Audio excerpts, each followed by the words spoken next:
Hi, I'm Eric, and I'm at the amazing Frog Valley Tropical Fruit Farm in Vero Beach, Florida. It's early in the morning. I wanted to get a video in before people woke up, started driving around. Kind of reminds me of our place in Citra, nice and quiet. All you could hear is the birds.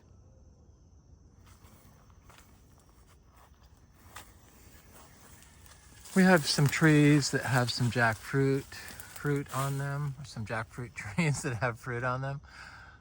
This one just has one, but I could see it was affected by the drought because it lost a lot of the leaves, but the fruit's fine usually. Oh, it has flowers on it, so I guess it's going to hopefully produce some more fruit. I'm sure it will. But once the fruit gets a certain size, the drought doesn't affect the fruit, just the tree usually. And I found that the trees get tougher and tougher the more drought experience they've had, so the less likely they are to lose leaves after a severe drought or two, if they survive. I used to only, because we grow all seed grown plants. I used to plant grafted trees. I do not do that anymore unless somebody gifts me one. I may plant it. But so we start our seeds in compost, and I used to, for a couple years, I would only plant the seeds that grew from the pots where they thrived, the plants thrived without ever being watered. You have to have a hole in the bottom of the pot. But I plant the seedlings when they're like this big, so almost cacao, because cacao can grow really fast. I don't do this, so I've been waiting for these to ripen because I have somebody that wants a bunch, I guess. And I've been keeping myself and others away from this tree from picking the fruit, though there has been a few that have gotten picked, but some of them look small, so I'm not even going to bother selling those. But the bigger fruit,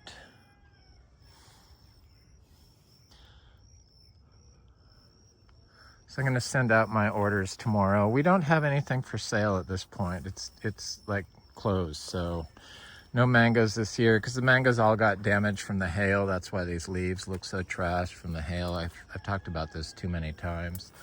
I'm over it. We're looking for rebirth now on our trees after the hail incident, but everything looks fine. This sapodilla tree got, oh, I gotta show you the sapodilla over here.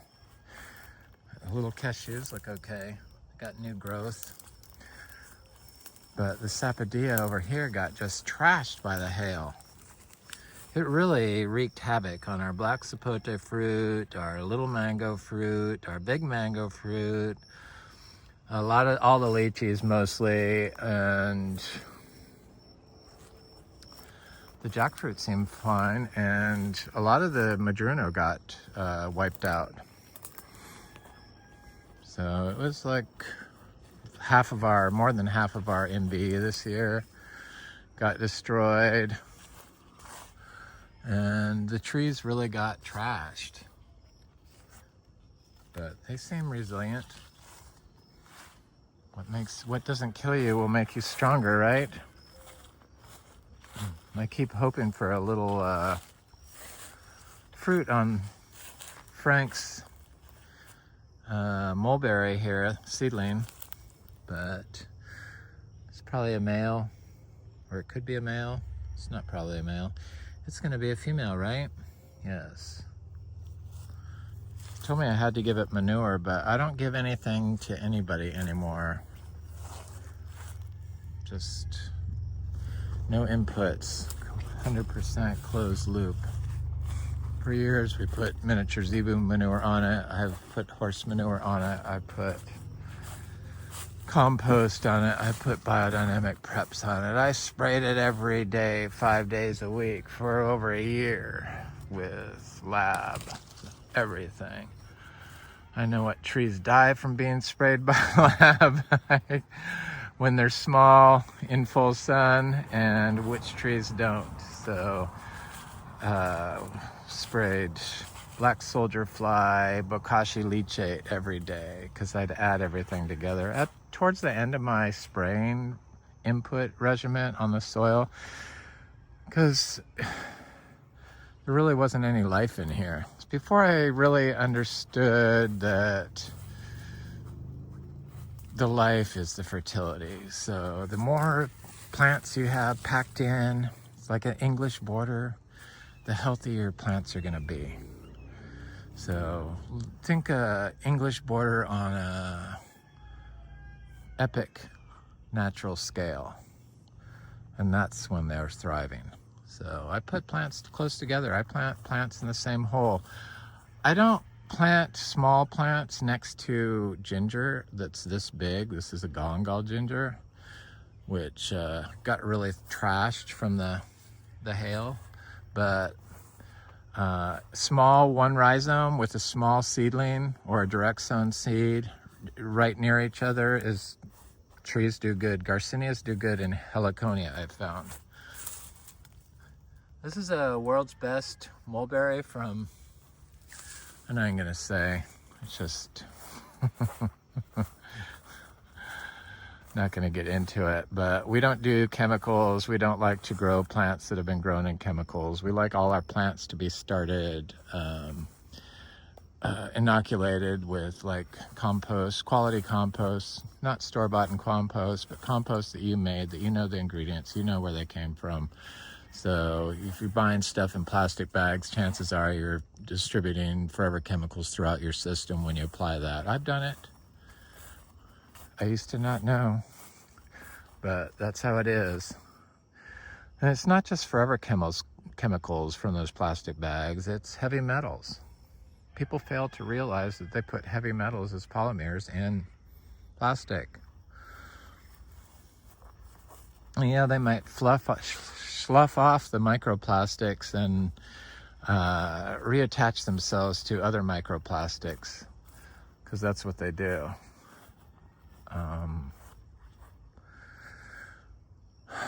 It's just screwed up how polluted we've created everything to make a few people rich. It's just screwed up. So this is a cutting of the red hog plum, and it was a huge giant cutting. See it? It's like as big as my wrist. This is a very trying spot. Like this is, see how short the grass is?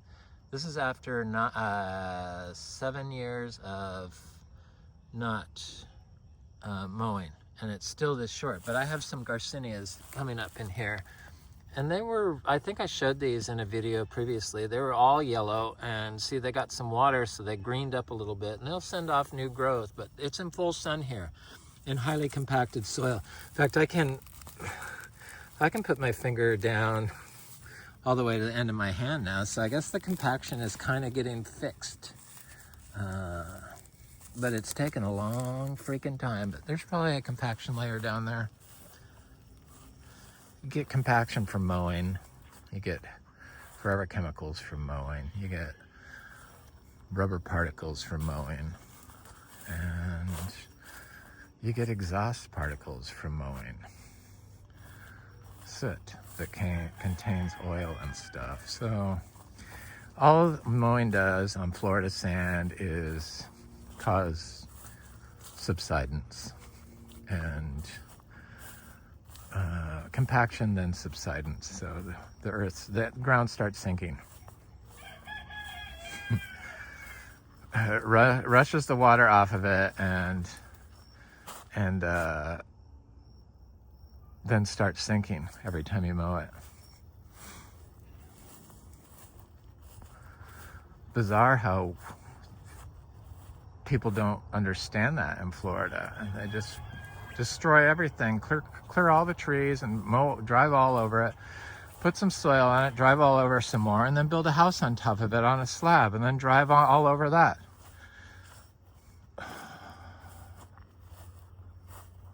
And put a lawn in. And there should be a lot of animals in Florida, because I know there are in Citra, and I know there are here, but I can see across everyone's yards or acres of grass and see zero animals. Sometimes you'll see a bird, but so all this life that you want to see, the animal life, is all part of the life that is from when you let stuff naturalize.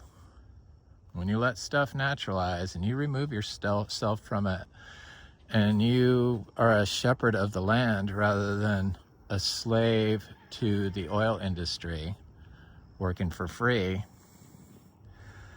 mowing your lawn, then life moves back into the system. The fungal matrix below ground reconnects everything to other wild spaces, and that supports the life and builds life. It's living water, bioactive water, in the form of microbial life that's in all of life. 80% of us, at least, is made up of microbial life. Us is in all biology, living biology.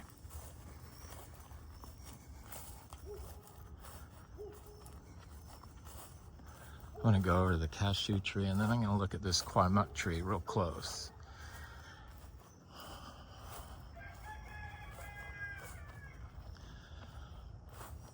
So once you get a certain level of carbon in your system, like our Ups and Downs farm has that huge old growth oak forest, so it's already there. It just has to be reconnected. And you reconnect it by staying the hell off of it. So we stop mowing the forest floor with zero-turn tractors. And it's amazing how quick that's bounced back. And did a couple biologicals, banana roots, holistically grown, dry farm banana roots, fermented overnight in water, with one fresh miniature zebu turd in there, and a handful or a pinch of soil from your healthiest banana tree, and put in the water, and then fling it on stuff. Do use a metal bucket or something other than plastic. I know a lot of times that's all you have. I'm guilty of that, so I'm not like saying you have to do it that way, but I did fling plastic particles in the ferments I make when I use plastic buckets. So, and if you use a sprayer, you're ionizing those plastic particles from inside the sprayer tank and the tube, and you're like ionizing it, so they're easy to go into your airway, or you could swallow them because they wind up in your mouth when you ionize them. So it's just bizarre that nobody looks at all this stuff, and I just don't understand how there's forever chemicals around the world.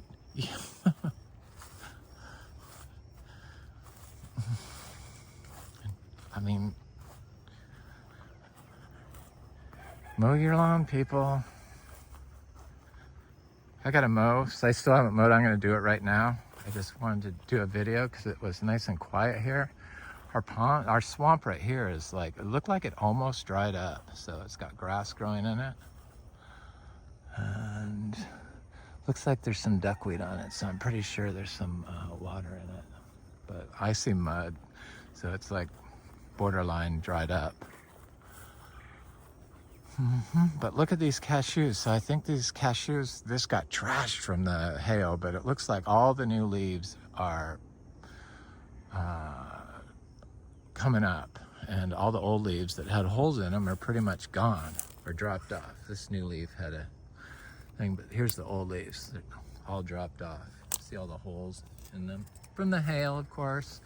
And it also affected all the panicles of the flowers. But I see lots of cashews on it. I'm not gonna plant any cashews. Maybe a small handful of them up there, because cashews cold sensitive.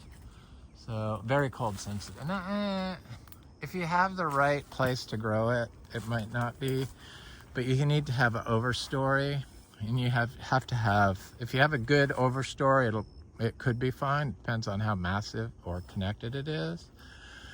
So how big of a space is this overstory? If you live in a small yard and your neighbor is like spraying all these chemicals and mowing all the time, chances of being connected to those properties are diminished. So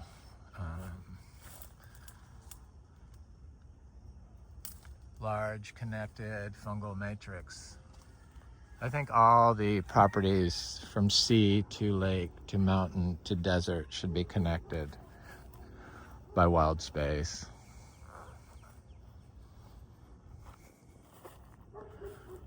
I'm pretty sure by destroying the fungal matrix with all our chemicals and toxic practices we do, like from mowing lawns, working for free, and paying somebody, working for free and paying somebody. It's like, oh my God. Or paying somebody.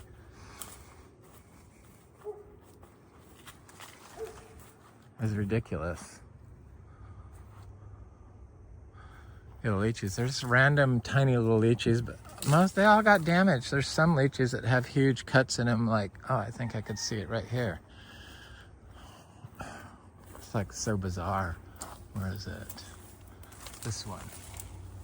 That's a prime example of what happened. So there's the seed of the lychee, but it still has fruit on it from the hail.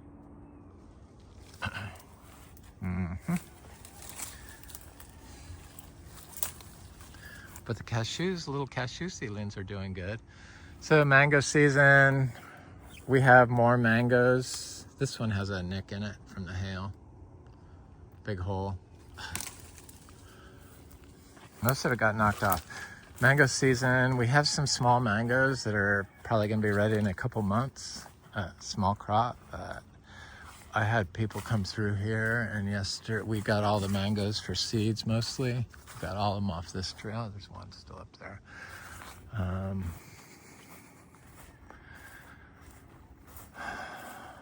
wish this jackfruit would produce fruit. J33. It always acts like it's going to, but it doesn't. I think it needs to get bigger. It's a little citrus. That's not greening. That got attacked by the hail. It's funny how the Fort Pierce citrus, Donaldson orange, they say it might be immune to greening. We don't have greening here. I mean, do these people not open their eyes to what's going on in Central Florida, around Ocala and Gainesville, and the forests around there, and that, further north with the citrus? None of the trees have greening up there, and they have big groves of it. Or, for somebody with a yard to have 20 trees next to their house that are huge, giant, mature trees covered in fruit. I mean, we have such a disconnect on reality, and it's very strange to me to see, or to try to understand how schools can have like agriculture research stations where they're growing all these plants, and they have to be driving through the same areas as me, and you can see all this citrus covered in oranges and still have oranges on it now, or grapefruits, as is in the case of our neighbor, and not ever talk about it or not even mention it. And some random nasty looking citrus down in being grown commercial or industrially, one tree, when all of them are good up north, it seems. This citrus doesn't have greening, obviously. Ours don't get it. And they don't even look at those. They only look at the one at their research station or whatever it is. It is bureaucracy. And zero creativity. And I thought that's what they're supposed to be about. And, you know, if your lack of creativity is lack of being able to think outside the box, or not being able to think outside the box and look at what's around you and pick up information and apply it to what you're doing. So, I don't know, our citrus started blooming again. All these nicks, that's not greening, that's from the hail. So, on the citrus. So this is a red dragon fruit bruni. Somebody wanted to know if I sell cuttings. We don't sell plants. Can't sell plants. We don't have a nursery license. And I'm not going to do it, and I'm not even going to pretend I'm going to do it, because I'm not going to do it. I'm not changing. I can see that. I'm like, so this is the pomelo, supposedly. The fruit, it hung on to some of the fruit. It got trashed a little bit.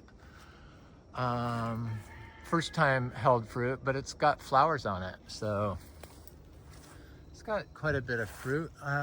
This is a seed-grown plant from my friend Frank. It's supposed to be a pomelo. It's got lots of flowers up there. I see that one fruit up there is going to drop off, but I didn't even know citrus bloomed a second time. This does not have greening either. All of our citrus is seed-grown. We have 15 different species. Of course, I don't know if they're species, but they're different varieties.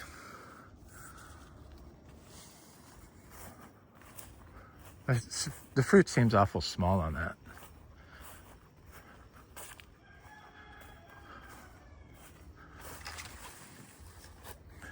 So this was a kaffir lime. Yeah, it doesn't have any fruit. But this pomelo is the same age as the other one. It's smaller. These are all dry farmed, naturally farmed fruit trees. No water, no inputs, just biology and diversity. Diversity is biology. So I think that's why they can't see any outside their box, because they can only see the research people for citrus that find one random tree that doesn't get greening in their whatever they're doing, their control, and then they act like they might have discovered one tree that they think that they can probably like clone a million trees of it and sell them, when if you just grow correctly and don't grow for pay the people that you're working for free for, and then you just pay yourself and you pay it forward with the health of the soil and all the downstream health benefits you get from having a clean environment to grow your food in. So this is a blood orange, seed-grown blood orange, and it, it got hit by the hail. It had 2 little fruit on it for the first time this year that it held. It flowered last year and it set fruit this year. And I thought I saw flowers on this tree also. I did. Right here. I saw an open one though, but it must have, I can't see it now, but here's one right here. And I saw more. Usually if I keep looking, I can find it, but I'm not going to sit and look. But I know that this is flowering, so hopefully it's going to put out new growth. All this damage was from the hail. Looks good though. So hopefully that thing will give me some fruit.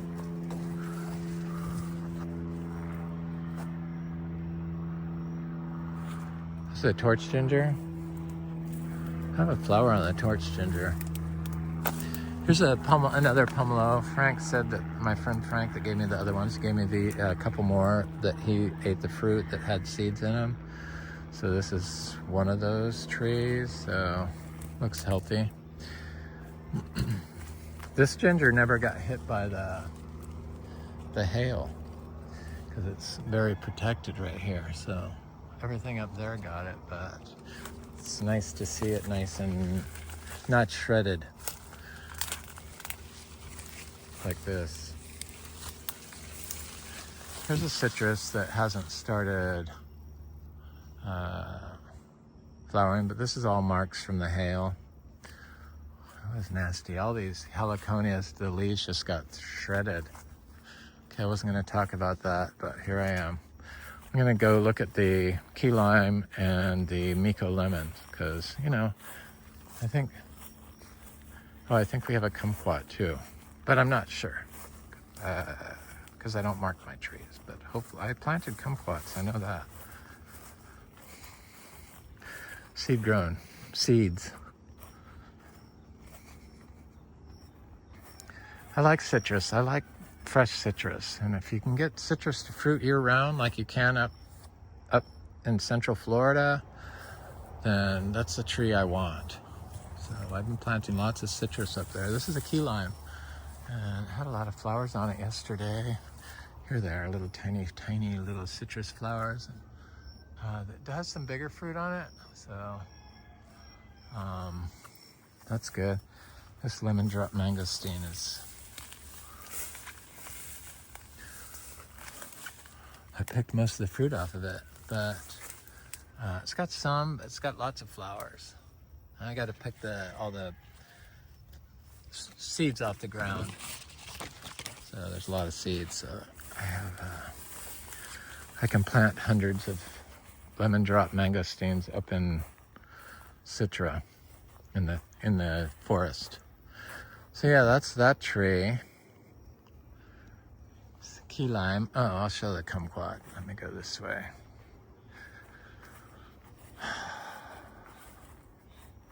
Got lots of bananas. I was looking for racks because we've been on bananas straight every day, multiple bananas.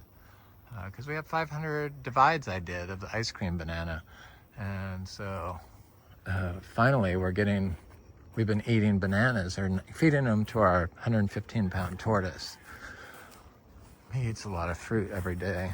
He likes the bananas, the ice cream bananas. So I was looking for some more because I like to pick them when they're a little green because otherwise the possums and the raccoons will start chewing the ends of them to, eat them a little bit if they're hungry. And I don't like that. Here's one over here next to this kumquat. There's the banana. Yeah, that's a good rack. So it's nice to have bananas every day. Hopefully I can get up close to that up in Citra with our bananas. So probably in winter, not, but maybe. So this is, here they are. This got fruit on it.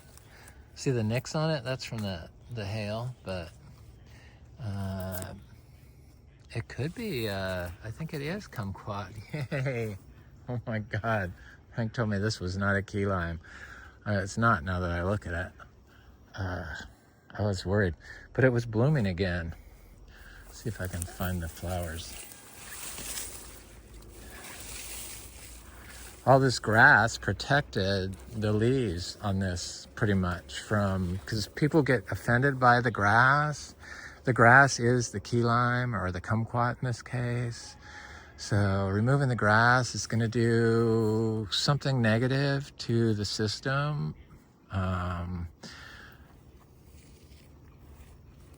If you're like pulling it all out and stuff, probably trimming a little bit wouldn't be a problem, but it protects the tree and it hides the fruit that animals like to eat, like mangoes and stuff like that, that hang down in the grass. They don't see them, so it hides the fruit from the creatures. So there are benefits to it, more benefits, but people don't like that. The people do not like this look. Can you clean that up? Well, I'm glad I didn't, because those little darling kumquats could have got knocked off.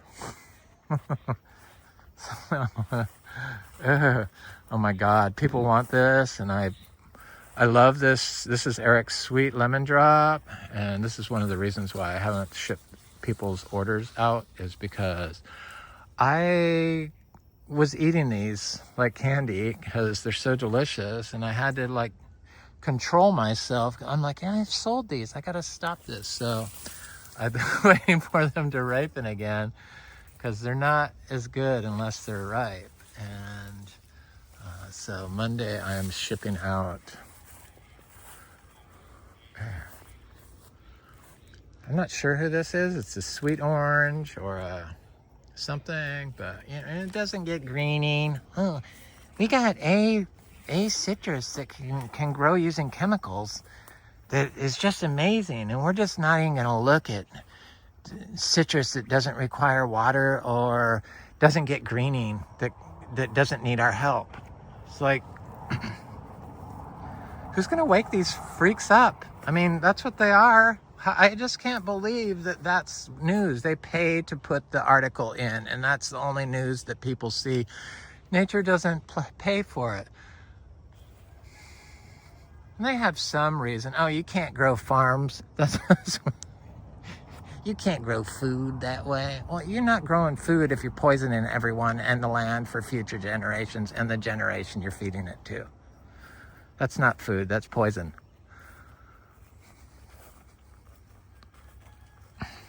Just crazy. It's going to cause our extinction if we keep doing it. Let me get over to the Miko lemon. Yeah, the bananas, they're starting to look okay again. It was a little creepy when they were like, all the leaves were like this, shredded, and it was drought.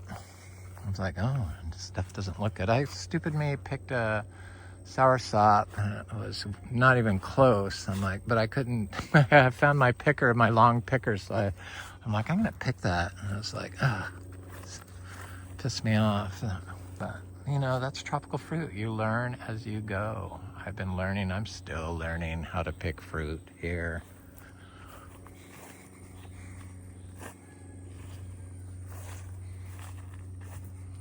I guess they're, you know, tropical fruit farms are multi-generational. So these Miko lemons is the first time they've fruited this year. They got some damage from the hail.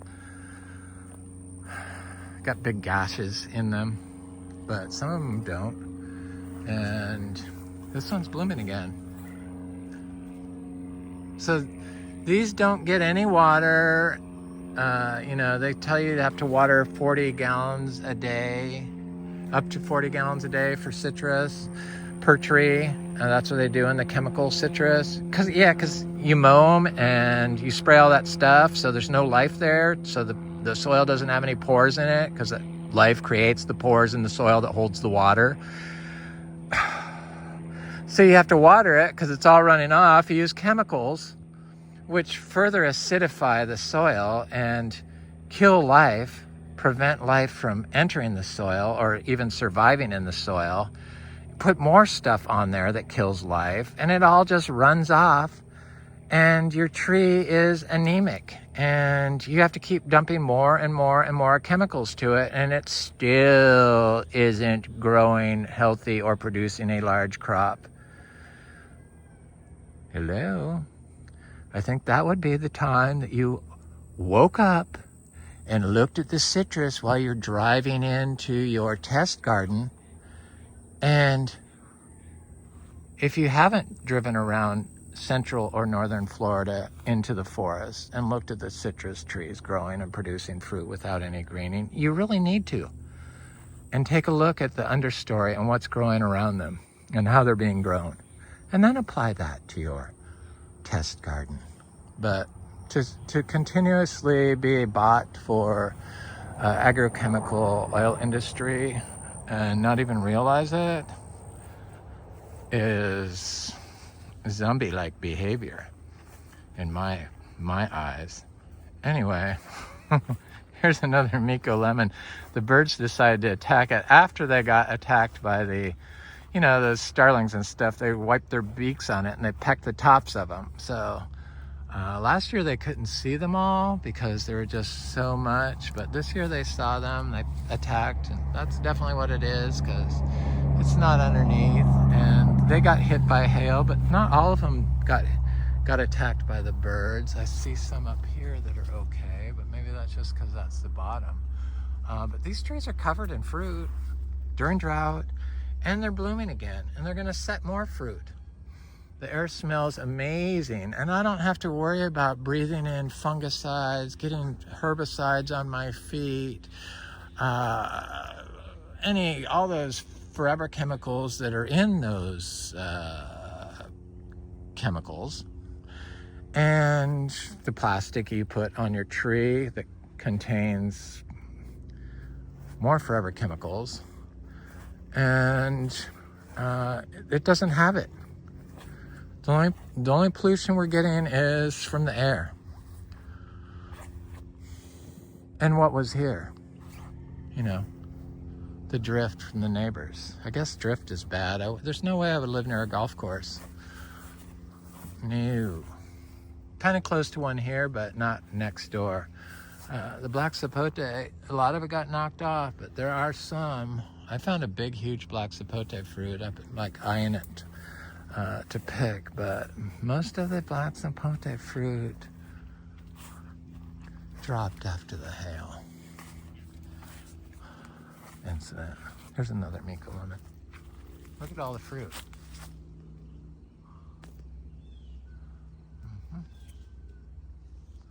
It's their own variety. It doesn't get greening, doesn't die, produces a lot of fruit every year. Each lemon has like at least a half a cup of juice in it, and they're really good. Great for lemonade. Anyway, that's my video du jour. I'm still here. I was looking at these bananas that the creatures have been getting. This is what they do if I don't take them off. Those are kind of small too, and they started attacking them.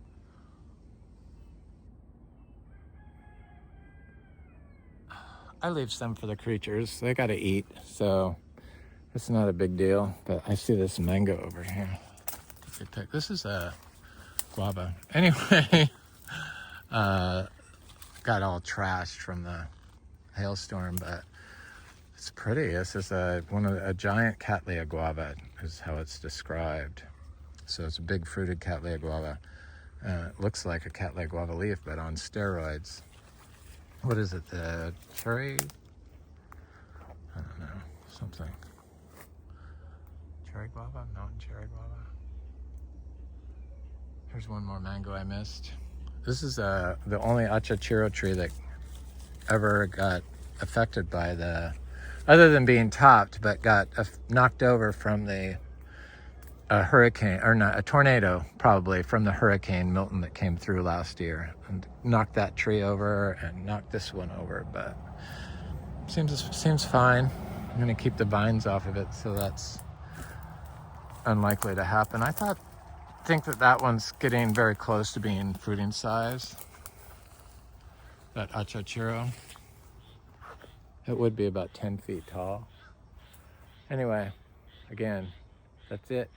Have an excellent day. Thanks for watching. Please like, share, and subscribe, and leave a nice comment. I'll see you soon.